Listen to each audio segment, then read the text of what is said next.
All right, guys, this is going to be a quick little video showing us pulling the old motor out of the Excursion. The new motor from Kill Devil Diesel, the level 2 complete engine, should be here in just a couple weeks. So it's going to give me enough time to clean up that engine bay and get everything prepped ready for the new engine and the new twisted diesel transmission that's going to be coming in at the same time as well. For this job, it was awesome. My father-in-law was in town and one of my buddies came over. So the three of us, we knocked it out pretty quickly, just a few hours. We got the engine out. And then we also got the front end of the truck put back together so the HOA doesn't give us a phone call or send us a nasty letter. But anyway, I haven't forgot about the fender flares either. The fender flares have been a lot of work. So the fender flares are coming along, and I'm going to have a very, very detailed video on all the work involved, cutting and adding the body filler and making those fender flares work on the back of the Excursion. So check it out.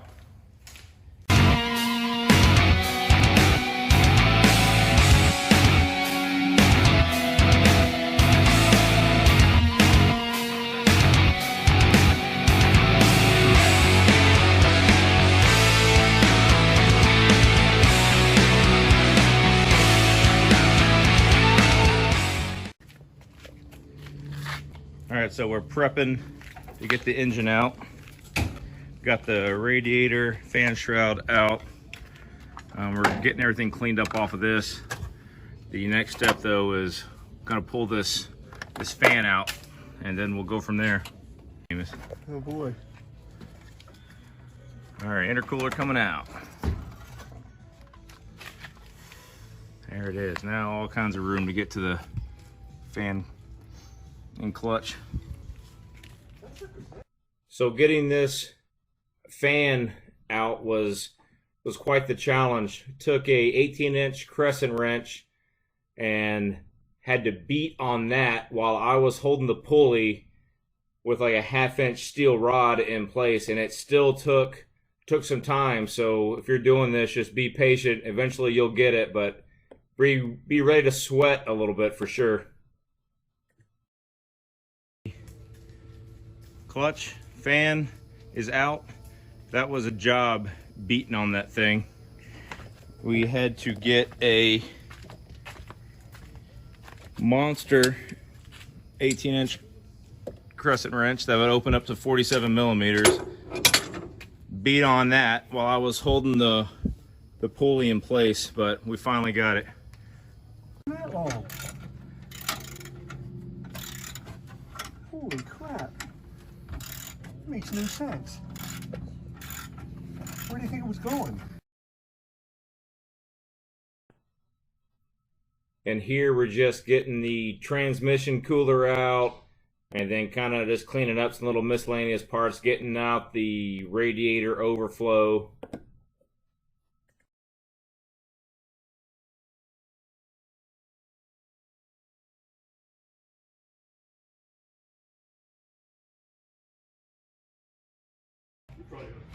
Good boy. Good boy. All right, starting to undo all the sensors. This guy was by the thermostat, the water temperature.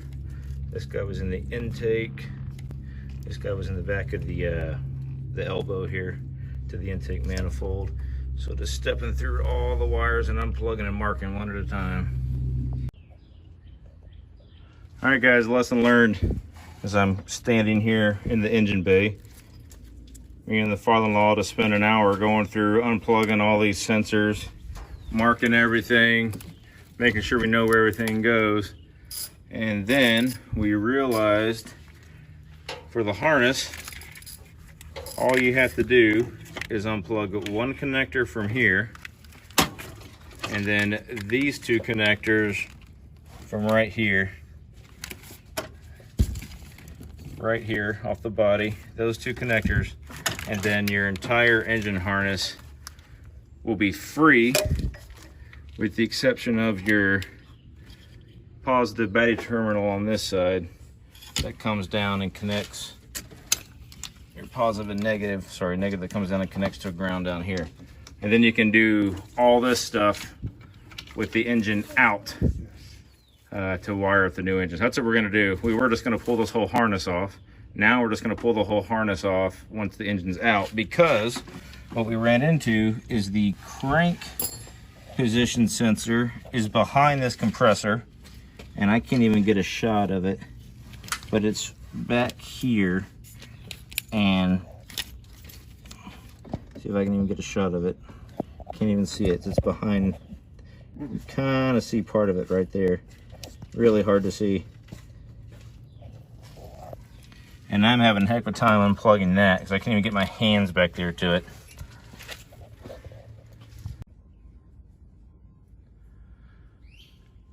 All right, it is the next morning. We spent yesterday afternoon just a couple hours getting the fan shroud, the fan clutch out, the fan, the intercooler, the radiator. The AC condenser is just sitting here so I could close the hood last night, so I didn't want to disconnect the AC lines.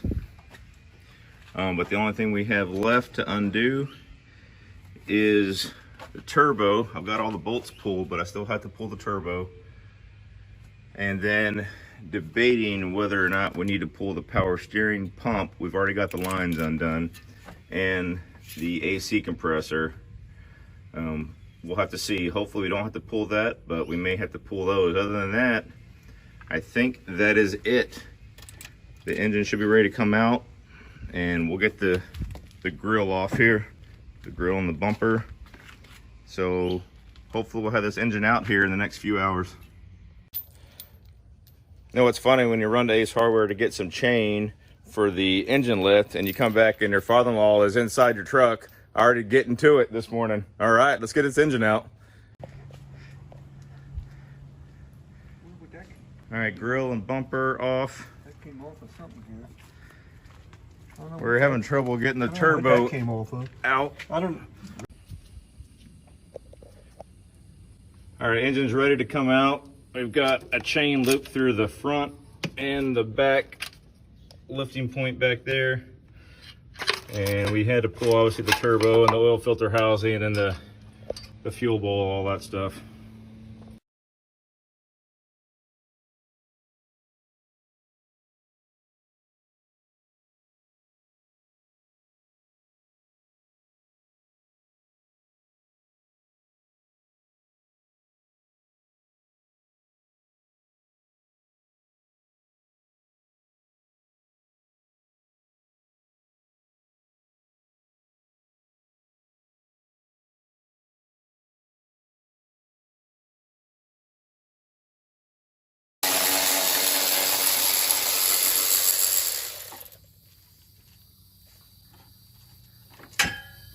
Now we can't see anymore.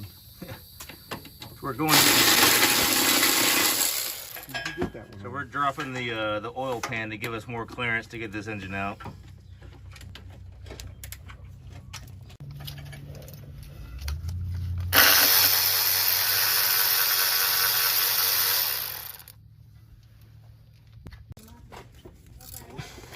All right, got the oil pan dropped, but now we're gonna drop the pickup tube. It's just barely hanging on that. And once we drop that pickup tube, the pan should come out. And then, dear sweet baby Jesus, please let the engine come out.